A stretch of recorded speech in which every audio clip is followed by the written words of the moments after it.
All right, Shalom, Yasharala, Shalom, giving all praise and honor and glory to our power, Yahawah, Bahasham, Yahweh Shah, Bahasham, Rachakodash. Double honors to the apostles and the elders of the great millstone, peace and blessings to the hopeful elect of the tabernacles of David. All right, we're going to roll into a second session here. Excuse me. All right, this is going to be back into Exodus, all right, because the Lord had a purpose here in Exodus, all right. So we're going to just go and roll right into it. We're going to be in Exodus chapter 8. Subheading says frogs over the land. All right, because the Lord is smiting the land of Egypt with plagues. And he's also as he does it, he knows what he's doing. He already has it planned out, and each and every time, he's going to harden Pharaoh's heart. And there's a purpose behind all the things that he's doing in Egypt. Right, there's multiple things happening in Egypt, and they're all for a purpose. Okay, so let's roll into it. Exodus chapter 8, verse 1. It says, and Yahweh spake unto Moses, go unto Pharaoh, and say unto him, thus said Yahweh, let my people go, that they may serve me. And that's one of those purposes right there, all right? Let my people go, that they may serve me. And his people are the Israelites. Hebrews, as it says in the last chapter, which are the so-called Negroes, Latinos, Native Americans, West Indian Haitians, all right, now known as the 12 tribes of Israel. Okay, though we live by bywords, black, Mexican, Puerto Rican, Indian, so on and so forth, we are the 12 tribes of Israel spoken out about in the scriptures, right? The Hebrew Israelites, right? There are other Hebrews on this earth, but we are the Hebrew Israelites, and that's very important to understand, all right? So it says, Exodus 8 and 2, and if thou refuse to let them go, behold, I will smite all thy borders with frogs. All right. So the Lord says, here it is. If you don't let my people go, I'm going to send another plague on your land. Verse 3 says, and the river shall bring forth frogs abundantly, which shall go up and come into thine house. All right. The same river. Now, remember in the last chapter, all right, last session, the last chapter, not verse, but chapter 7. All right. The Lord turned all the water in Egypt into blood. And he did this for 7 days. All right.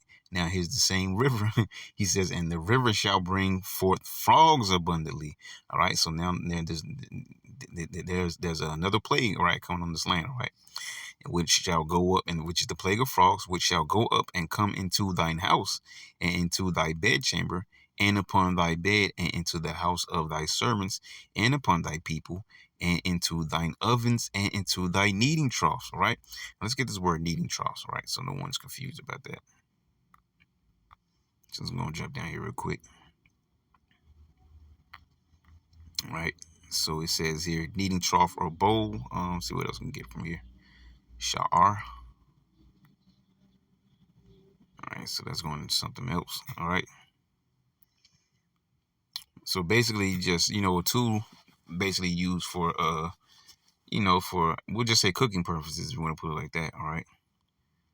So let's go back up here as we passed it. Here we go. So it says, and the river shall bring forth frogs abundantly, which shall go up and come into thine house and into thy bedchamber and upon thy bed, right? Come into your home, go into your bedroom, go upon your bed and into the house of thy servants. And if you got servants, they're going to go into your servants' homes, all right? And upon their beds and stuff and upon thy people, all right? So they're going to be,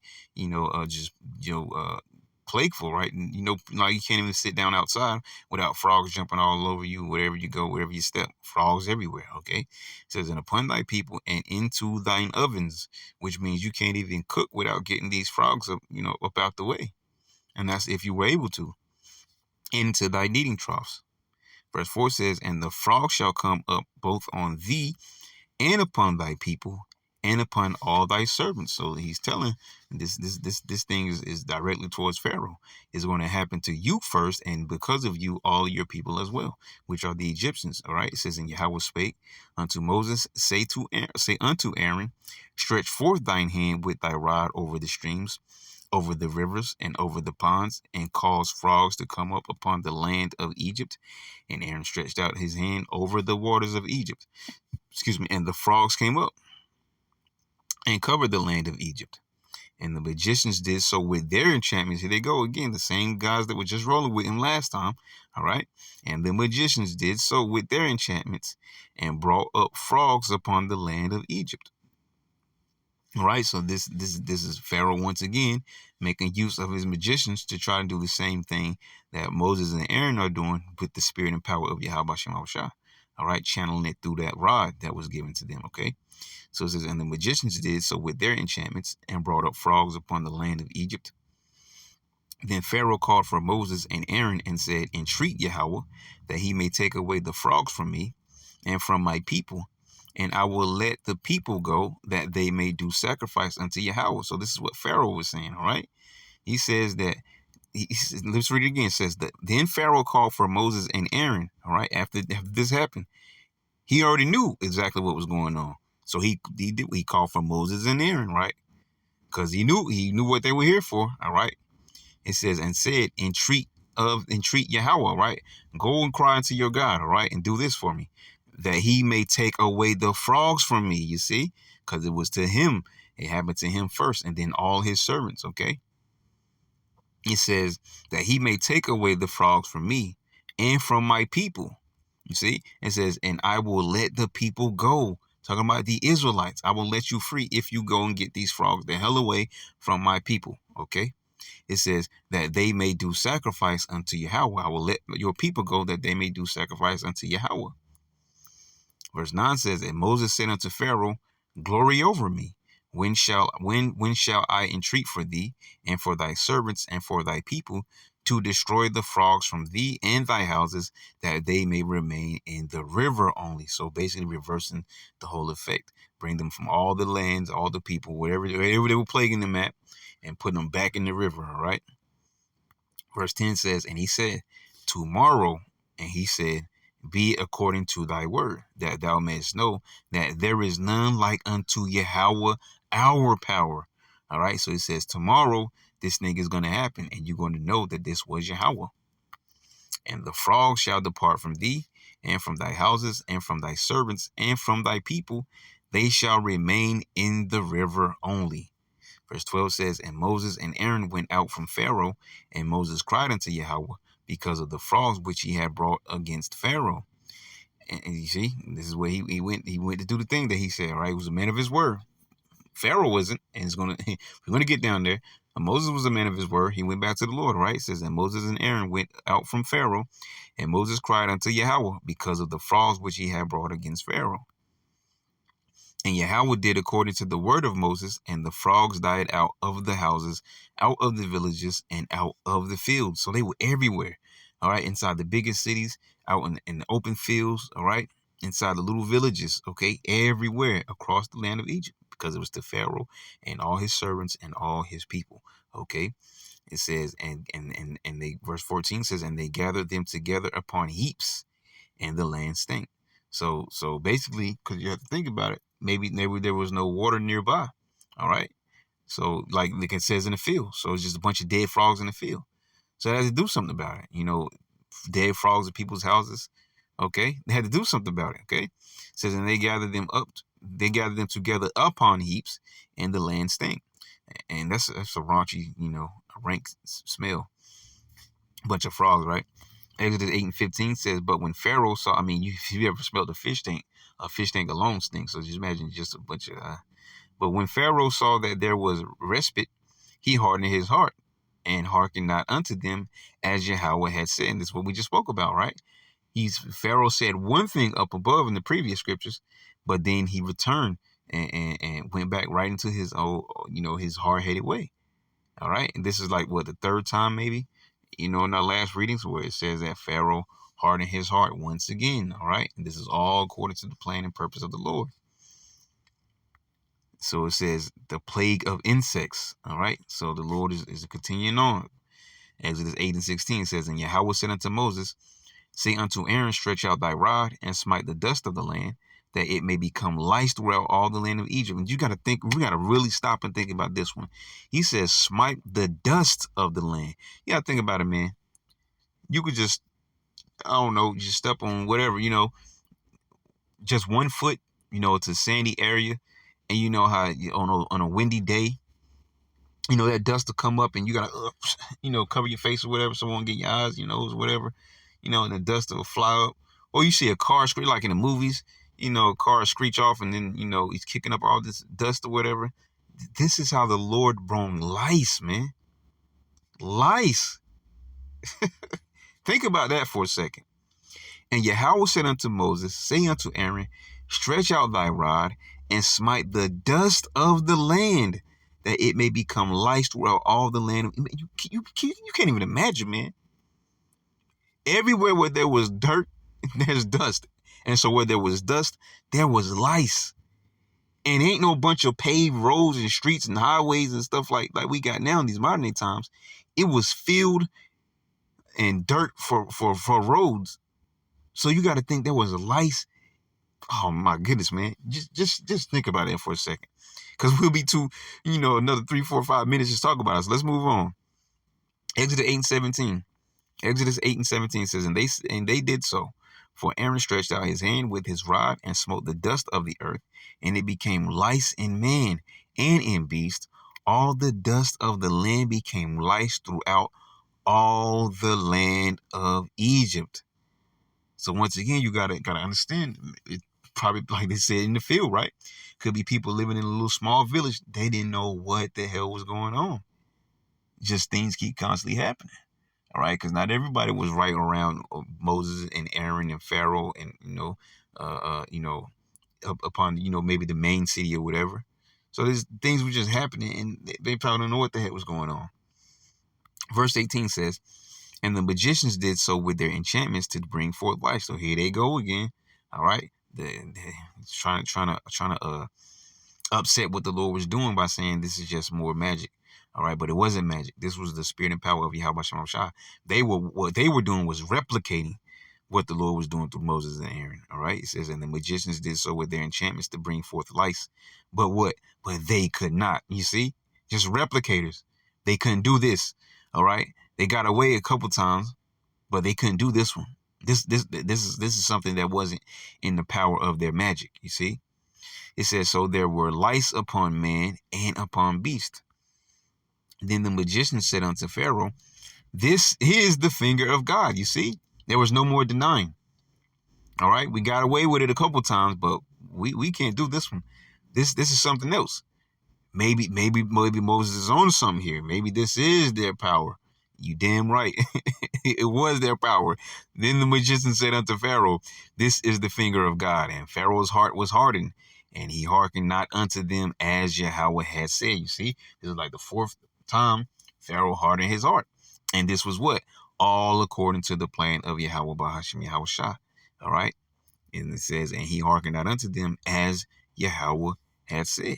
Verse 20 says, and Yahweh said unto Moses, rise up early in the morning and stand before Pharaoh. Lo, he cometh forth to the water, and say unto him, thus said Yahweh, let my people go, that they may serve me.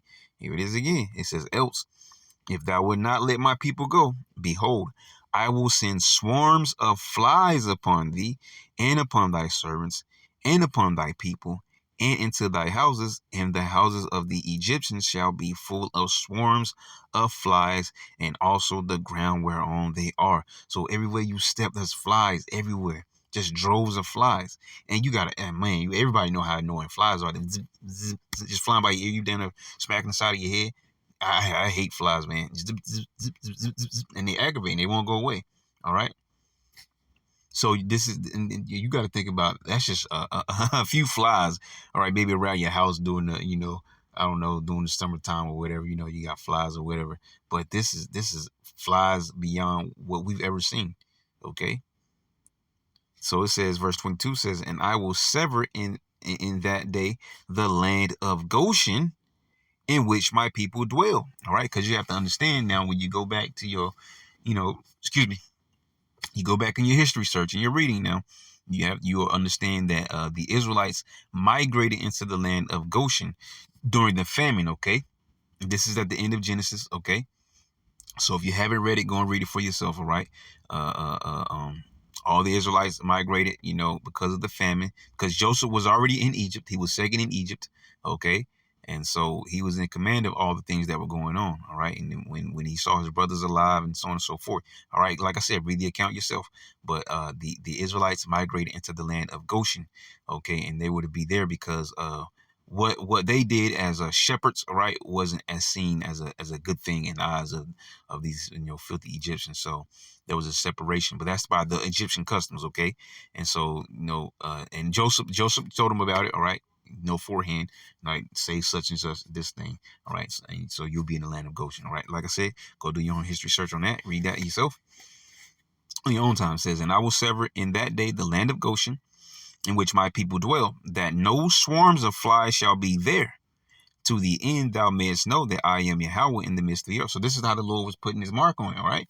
So I'm going to bring flies all over as a terror over all Egypt, except for where my people live, which is in the land of Goshen. All right, it says, verse 23, and I will put a division between, look, there it is, and I will put a division between my people and thy people. So who's my people? The Israelites. This was before we were actually, we were actually known as the 12 tribes of Israel. All right, the so-called Negroes, Latinos, Native Americans, West Indian Haitians are the 12 tribes of Israel, the Hebrew Israelites. Okay, that's the my people that the scripture is talking about right here. And it says, I will put a division between my people, all right, and thy people. And the thy people is talking about Pharaoh and the Egyptians. Also dark-skinned people, but we are not the same as them. Okay? So the Lord is saying, I'm going to put this, even though it's dealing with this particular account, you can use this universally to show you that the so-called, especially dealing with so-called Negroes, that they're not Africans. The so-called Negroes were sold from the African coast into the slave trade by the Africans and the so-called white man and the Arabics. You see? So there's a separation between the Egyptians or the Africans or whoever, from that particular, lineage, and the Israelites, which is particularly with the so-called Negroes, the tribe of Judah. All right. But there's a separation. But let's continue. Just another, Snapple fact side note. And Exodus 8:23, and I will put a division between my people and thy people. And how is he going to do that? Because he said I was going to bring flies all over except for in the land of Goshen. You're going to know that these are my people, and to hell with the rest of you.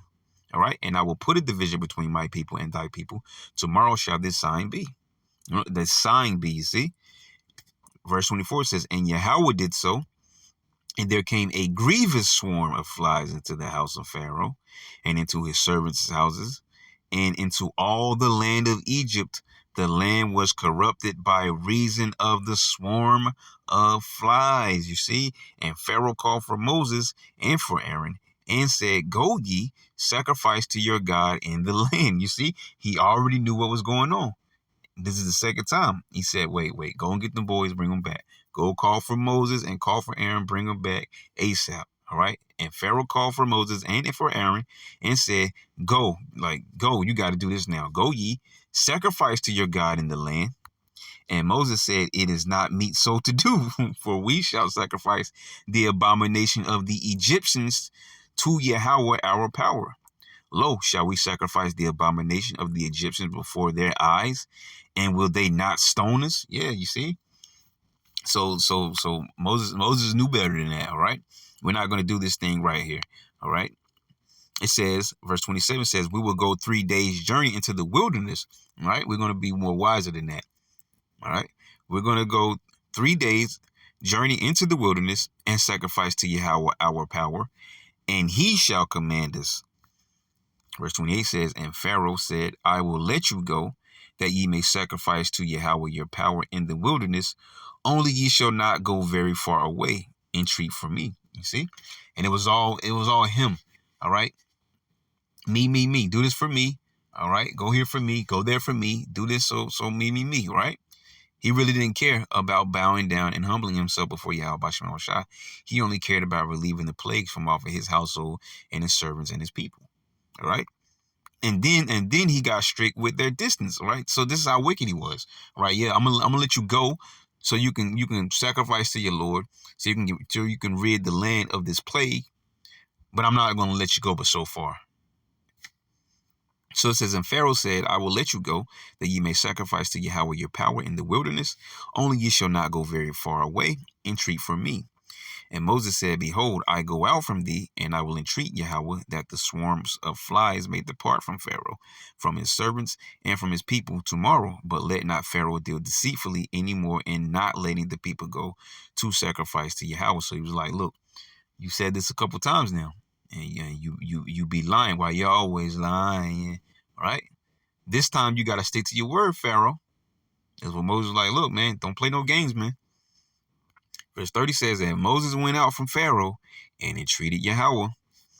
And then Yahweh did according to the word of Moses. Not because of Pharaoh. He did it according to, because Moses cried out to him. And Yahweh did according to the word of Moses.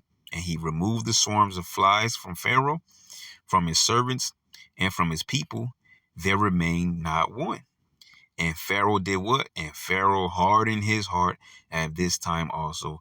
Neither would he let the people go. So he lied once again, and he hardened his heart. But the Lord had a purpose for all these things, all right? The Lord is working up little by little. He wanted Pharaoh to harden his heart, all right?